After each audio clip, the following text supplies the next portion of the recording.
রাজধানীর ফার্মগেটে মেট্রো রেলের পিলারের বিয়ারিং প্যাড পড়ে নিহত আব্দুল কালামের সব দায়িত্ব নেবে সরকার বলে জানিয়েছেন উপদেষ্টা মোহাম্মদ ফয়জুল কবির খান। তিনি আজ দুর্ঘটনাস্থল পরিদর্শন শেষে আরও বলে, নিহতের পরিবারকে ৫ লাখ টাকা ক্ষতিপূরণ সহ যে কোনো একজন সদস্যকে মেট্রো রেলে চাকরিও দেওয়া হবে।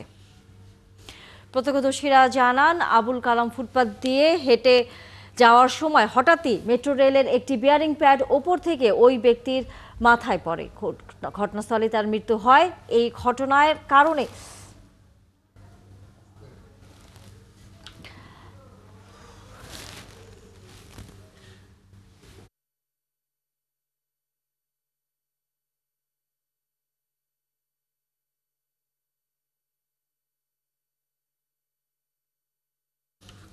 ঘটনার কারণে দুপুর 12:30টার দিকে উত্তরা থেকে মতিঝিল পর্যন্ত পুরো পথে মেট্রো রেল চলাচল বন্ধ হয়ে গেছে।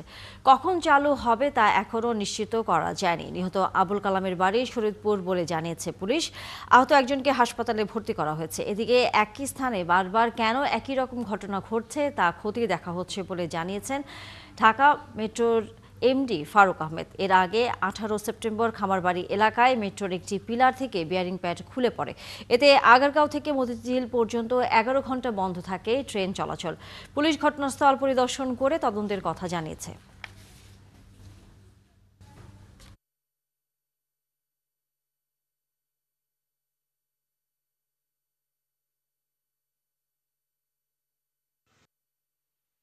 সমস্ত দায়িত্ব আমরা গ্রহণ করব, মেট্রো রেল গ্রহণ করবে। প্রাথমিকভাবে পরিবারকে ৫ লক্ষ টাকা সাহায্য দেওয়া হবে, নিহতের পরিবারকে দেওয়া হবে। এরপরে নিহতের পরিবারে যদি কোনো কর্মক্ষম থাকে তাকে মেট্রো রেলে চাকরি দেওয়া হবে। এই ঘটনাটা কেন ঘটলো সেটার জন্য আমরা একটা তদন্তি কমিটি গঠন করেছি। তদন্ত কমিটির প্রধান হবেন ঢাকা মেট্রোর আগের যে ম্যানেজিং ডিরেক্টর এবং বর্তমানে আমাদের সেতু সচিব জনাব রৌফ। আমরা ওই যে বললাম না, রেকটিফিকেশন করতেছে, সমস্ত প্যাড সমস্তগুলি চেক করা হচ্ছে, সমস্তগুলি যার কোনো বিভেদ থাকলে ওটা আমরা দূর করছি।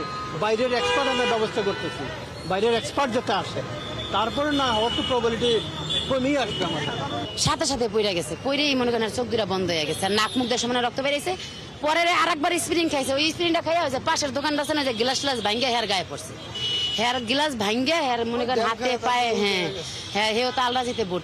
লোকটা পড়ে আছে, কি হয়েছে, ওই একটা রাবার পড়ছে মাথার উপরে, ওই এখানে মারা গেছে। হ্যাঁ, বাড়ি পেয়েছিল লোকটার, বললো যে বাড়ি লরিয়ায়, তার শরীয়তপুর লরিয়া থানায়। দর্শক, ফার্মগেট স্টেশনে আছেন আমাদের সহকর্মী শাহেদুজ্জামান সাকিব। আমরা সর্বশেষ তথ্য তার কাছ থেকে জানব। সাকিব, দুর্ঘটনার কারণ এরই মধ্যে গণমাধ্যমের সামনে উপস্থাপন করা হয়েছে এবং আমরা জানি সড়ক উপদেষ্টা তিনিও আসলে ঘটনাস্থলে কিছুক্ষণ আগে এসেছেন। এই দুর্ঘটনা এর আগেও যেহেতু এর আগে ঘটেছে কয়েকবার, সেটি নিয়ে তদন্ত কমিটির প্রতিবেদন আগের কি ছিল, আর আজকের যে দুর্ঘটনা ঘটলো সেটি নিয়ে কি বলছে আসলে মেট্রো রেল কর্তৃপক্ষ? এই ঘটনা বারবার ঘটার কারণ কি হতে পারে?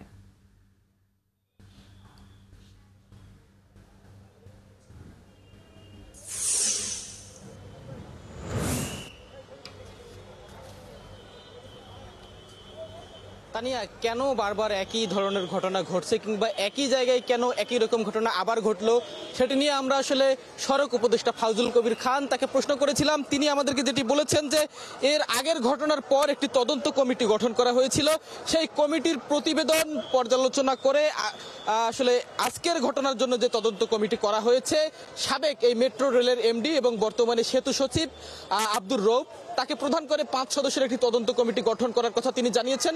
সেই তদন্ত কমিটি আগের তদন্ত কমিটির যে প্রতিবেদন সেটিকে পর্যালোচনা করে আজকের এই ঘটনা সহ সার্বিক বিষয় তারা যাচাই বাছাই করে ঘটনার কারণ নিরূপণ করবেন বলে সড়ক উপদেষ্টা আমাদেরকে জানিয়েছেন, এবং সেটি আগামী 2 সপ্তাহের মধ্যেই হবে বলে তিনি কিন্তু নিশ্চিত করেছেন। পাশাপাশি সড়ক উপদেষ্টা যেটি বলেছেন, এই ঘটনায় যিনি নিহত হয়েছেন তার পরিবারকে প্রাথমিকভাবে 5 লক্ষ টাকা আর্থিক সহায়তা দেওয়া হবে, এবং তার পরিবারে কর্মক্ষম কোনো ব্যক্তি থাকলে তাকে মেট্রো রেলে চাকরি দেবার কথা কিন্তু তিনি বলেছেন। যদিও সেটি আসলে সমাধান কিনা আমরা জিজ্ঞেস করেছিলাম সড়ক উপদেষ্টাকে। তিনি বলেছেন যে প্রাথমিকভাবে সেটি করা হবে এবং এই ধরনের ঘটনা যেন আর না ঘটে সেজন্য বুয়েট সহ সংশ্লিষ্ট যারা আসলে বিশেষজ্ঞ রয়েছেন এবং প্রয়োজনে আসলে বিদেশ থেকে কোনো ধরনের বিশেষজ্ঞ কিংবা ইঞ্জিনিয়ার এনে বিষয়গুলো দেখানো হবে বলে কিন্তু তিনি নিশ্চিত করেছেন। এই দুর্ঘটনার ফলে কিন্তু মেট্রো রেল চলাচল আপাতত বন্ধ রয়েছে। তবে আমাদেরকে মেট্রো রেলের যিনি এমডি তিনি ফারুক আহমেদ তিনি বলেছেন যে আপাতত আগারগাঁও পর্যন্ত উত্তর স্টেশন থেকে আগারগাঁও স্টেশন পর্যন্ত মেট্রো রেল চালুর জন্য কাজ চলছে। অল্প সময়ের মধ্যে সেটি চালু করা সম্ভব হবে বলে তিনি নিশ্চিত করেছেন। তবে আজকে এই ফার্মগেট থেকে মতিঝিল পর্যন্ত আজকে আর মেট্রো রেল চলাচল সম্ভব হবে না। তবে সেটি কবে নাগাদ সম্ভব হবে সেটি কিন্তু তিনি এখনো জানাতে পারেননি। ইতিমধ্যে আমরা দেখেছি যে এখানে কিন্তু এই মেট্রো রেলের যে জায়গাটিতে দুর্ঘটনা ঘটেছে এখান থেকে যে পিলারের স্প্রিংটি যেটি পড়েছিল ঠিক সেই জায়গায় এখন আমরা দেখছি যে মেট্রো রেলের কর্মচারী এবং সংশ্লিষ্ট যারা আছেন তারা এসছেন। তারা আসলে বিষয়টি পর্যবেক্ষণ করবেন কি কারণে ঘটলো কিংবা আসলে সেটি মেরামতের যে কাজ সেটির জন্য কিন্তু ইতিমধ্যেই আমরা দেখছি যে মেট্রো রেলের কর্মীরা এবং কর্মচারীরা তারা এখানে এসে উপস্থিত হয়েছেন। ইতিমধ্যেই কিন্তু যাত্রীরা আসলে এই মেট্রো রেল চলাচল বন্ধ থাকবার কারণে নানা ভোগান্তিতে পড়েছেন। তারা আসলে এখানকার যারা প্রত্যক্ষদর্শী এবং এই এলাকার যারা বাসিন্দা তারা কিন্তু বেশ ক্ষোভ প্রকাশ করছেন যে একই ঘটনা কেন একই স্থানে বারবার ঘটবে এবং এর আগে যে তদন্ত কমিটি করা হয়েছিল তাদের সেই তদন্ত প্রতিবেদনে কি ছিল এর পরে কেন ব্যবস্থা নেওয়া হয়নি সে প্রশ্নগুলো কিন্তু আসলে তারা করছেন যারা এখানকার বাসিন্দা এবং তারা বেশ আতঙ্কিত অবস্থায় রয়েছেন যে একই স্থানে যে আবার ঘটবে না সেটির নিশ্চয়তা তারা আসলে চান এবং এখানে আশেপাশে যারা কাজ করেন কিংবা ফুটপাতে যাদের দোকান রয়েছে কিংবা আশেপাশের যারা বাসিন্দা রয়েছেন তারা কিন্তু এখন বেশ অনিশ্চয়তায় ভুগছেন যে আসলে কখন তাদের উপর এ ধরনের দুর্ঘটনা ঘটতে পারে।